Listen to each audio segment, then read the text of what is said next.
Bonjour à tous, voici la minute du bonheur. Et aujourd'hui, le prince persan. Peur n'est pas mère sécurité. Elle n'a rien de commun avec prudence.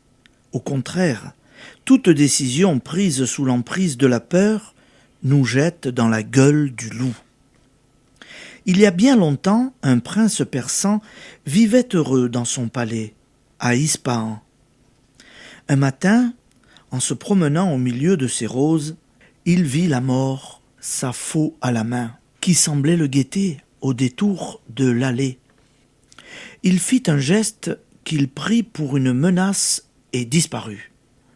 Sans doute, à la place du prince, aurions-nous eu aussi peur que lui, mais cette peur, il ne la domina point. Il ne songea point à se dire que l'esprit en lui le gardait de tout mal. Il courut à ses écuries, fit seller son meilleur cheval et s'élança à bride abattue, droit devant lui. Il s'agissait seulement de fuir la mort, qu'il avait donc peur. Il galopa ainsi toute la journée et se croyait déjà hors du danger, lorsque sur la route de Shiraz, à la nuit tombante, il vit soudain la mort se dresser devant lui. Il s'arrêta glacé de terreur. Et la mort lui dit « Te voilà enfin, tu es venu à moi. Ce matin, lorsque je t'ai vu dans tes jardins d'Ispahan, au milieu de tes roses, je n'ai pu retenir un mouvement de dépit, sachant que je devais te prendre ce soir sur la route de Shiraz. Je songeais. Comment pourra-t-il être en quelques heures aussi loin de son palais? Mais la peur a travaillé pour moi. Tu t'es précipité toi-même au rendez-vous.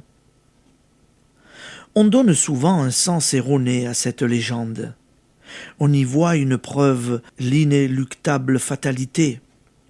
Or, elle nous enseigne à ne point céder aux insistances de la peur. 9 fois sur 10, par peur, nous sommes les artisans de nos malheurs. C'est ainsi que mourut le prince persan.